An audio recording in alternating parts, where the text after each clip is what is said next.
Bonjour à toutes et à tous et bienvenue dans ce nouveau tutoriel Photoshop CC dans lequel aujourd'hui je vais vous inviter à découvrir différentes petites techniques, en tout cas une technique sur deux fonds différents afin de pouvoir venir faire matcher des couleurs dans le logiciel pour deux photos.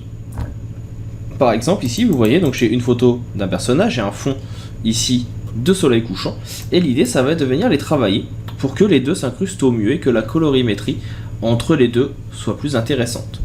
Je vous montrerai comment réaliser cela en venant travailler sur un calque de courbe qui va permettre de régler la luminosité et un calque de balance des couleurs qui va permettre de venir adapter la colorimétrie de façon à avoir des reflets qui seront plus intéressants. Vous verrez au cours de ce tutoriel différents types de calques de réglage. Je vous les expliquerai bien sûr les uns après les autres et je vous expliquerai et présenterai l'exercice sur deux rendus différents, sur ce fond et sur celui-ci. Donc ici, je vais venir coller un deuxième fond et on verra comment adapter notre technique suivant les fonds de couleur. On va attaquer tout de suite. Je saute un petit peu la partie ici qui va être détourage. Je supprime juste les calques de réglage et nous allons voir comment paramétrer le tout.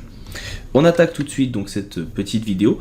Avant, je tenais à faire un petit rappel, si jamais je parle un petit peu trop vite au cours de la vidéo, n'oubliez pas que vous pouvez venir réduire le timing de celle-ci en cliquant sur le petit 1 ou le petit menu avec une roue crantée en bas à droite de votre lecteur. Ça permet d'avoir une vidéo qui ira à la vitesse qui vous convient le mieux pour votre apprentissage. Vous pouvez aussi bien accélérer que réduire.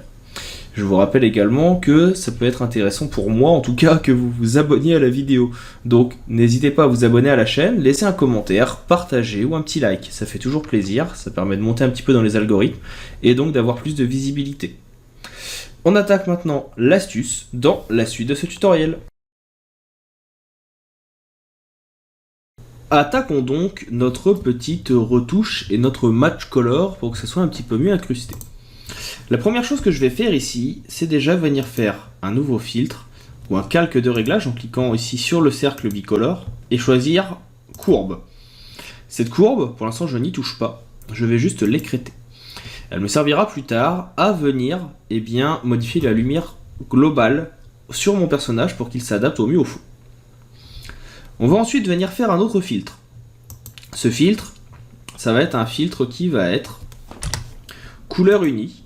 Et je vais venir ici le mettre tout en haut, dans un orange, ça me plaît plutôt pas mal. Et il faut surtout que la saturation soit à 100% et la luminosité à 100%. Faites bien attention et cliquez sur OK.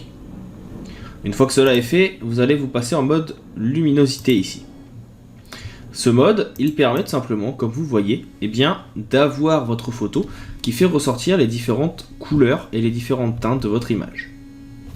Alors bien sûr, là vous allez me dire, on ne voit pas grand chose. Et bien pour arranger cela, je vais créer un calque maintenant teinte saturation. Et je vais venir augmenter la dite saturation. Et vous voyez que là déjà, on va pouvoir différencier un petit peu mieux les différentes parties. Ici, on voit qu'on va avoir un orange très fort, qui va ressembler d'ailleurs beaucoup à ce qui se trouve sur les cheveux. Mais que dans les teintes un peu plus claires, ici on va avoir quelque chose qui va être mauve, là où le clair va être bleu. Bref, on va pouvoir venir adapter les différentes nuances de notre photo pour avoir quelque chose qui soit plus intéressant. On va également venir faire ici un noir et blanc qui nous servira par la suite tout simplement à venir ici voir si la luminosité convient. Pour gagner du temps, je vais faire ici une sélection de mes trois calques. J'appuie sur celui qui est le plus en bas, je clique sur Shift et avec un CTRL G, je sélectionne les trois et je les groupe. Maintenant, pour changer la luminosité, l'idée va être enlever le noir et blanc. Et ici, sous la courbe, venir faire un calque balance des couleurs.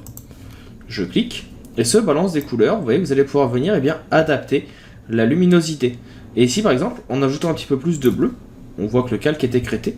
Si je cache ce qui est ici, on voit que cela change la couleur. Ça va permettre d'avoir quelque chose qui s'adapte le mieux. Donc, l'idée, c'est tout simplement que dans les tons moyens ici, donc les teintes normales, on va dire, tout ce qui va être moyen dans la composition, les deux conviennent. Donc là je vais jouer un petit peu ici par exemple sur le cyan, je vais rajouter, ou plutôt en enlever un petit peu. On va voir en jouant ici sur le bleu, le magenta, le vert, comment on va se rapprocher de la couleur de fond. Dans les teintes les plus foncées, donc ici ça va être les côtés, autant pour moi ici, ombragés, on voit bien que en général ce qui est ombragé ici, c'est ce qui est bleu. Donc dans le ton foncé, ici, on va venir travailler sur le bleu et on va le faire ressortir pour qu'il soit plus ou moins de la même couleur que le fond. De cette façon, on va pouvoir venir adapter la couleur. Donc là, vous voyez qu'on vient de cette façon matcher le fond de couleur avec la couleur qui est ici. Les couleurs les plus claires, celles qui vont être ici, on voit que de base elles sont orange. Donc ça veut dire que ce qui est clair ici, pour que ça s'adapte, il va me falloir un orange qui va y ressembler. Et si je viens cacher ici encore une fois mon groupe, d'ailleurs je vais le renommer, je vais l'appeler étalonnage ou étalon. Ça permet donc tout simplement de voir le avant-après. Et donc là vous voyez que de cette façon, on va pouvoir venir adapter la colorimétrie au fond. Alors bien sûr, il va falloir s'y reprendre à plusieurs fois pour obtenir la bonne couleur. Là par exemple, je vais être un petit peu trop sombre, je vais venir baisser un petit peu, et à tout moment, on peut venir tester pour voir. On va avoir dans les tons clairs ici, pour venir adapter un petit peu le tout, pour avoir exactement le même orange, ou en tout cas quelque chose qui se rapproche le plus. Donc là voilà, si je rends invisible, on voit tout de suite que, en termes de colorimétrie, par rapport au début, je suis déjà mieux. C'est très léger, mais ça s'adapte. Par contre, ce qui va manquer, et là ça se voit si je vais enlever ici et ici, ça va être la luminosité. On voit que l'arrière est plus sombre, là où le personnage est beaucoup plus lumineux. Et bien là, pour ça, je vais passer sur la courbe. Je clique dessus, et ici, maintenant, l'idée, c'est tout simplement de venir assombrir votre personnage pour que, eh bien, les deux correspondent. Et pareil, si maintenant j'enlève étalon, on voit qu'on va avoir quelque chose qui va être beaucoup plus intéressant. Donc là, on peut très bien mettre les trois dedans, ou juste venir les décocher le moment venu.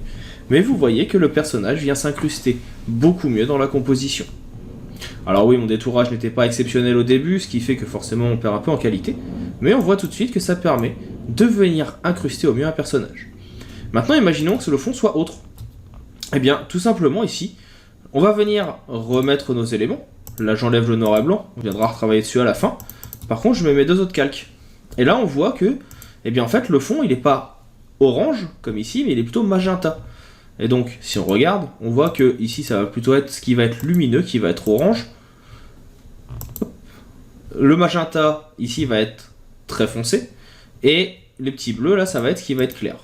Et bien, du coup, on va jouer sur les teintes ici. Donc, on va dire que le ton moyen, maintenant, il doit être aux alentours du magenta. Donc, on va venir chercher et avoir quelque chose qui va essayer de s'en rapprocher. Donc là, on est un petit peu mieux. Voilà. Si je cache, on voit qu'on se rapproche de la couleur. Tout de suite, on va avoir quelque chose qui va être beaucoup plus intéressant. On voit également que là, on a du bleu dans tout ce qui est vraiment très foncé. Or, dans le foncé, ici, on est plutôt sur du violet. Donc on va venir ajouter du magenta. Si je rends invisible mes calques, ici, on voit qu'on se rapproche de la couleur du fond. Par contre, je vois ici également que, même si j'ai du foncé, j'ai certaines zones qui vont peut-être être un petit peu trop lumineuses.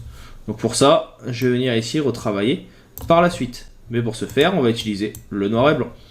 Donc là, avec le noir et blanc, vous voyez que vous pouvez venir adapter la luminosité.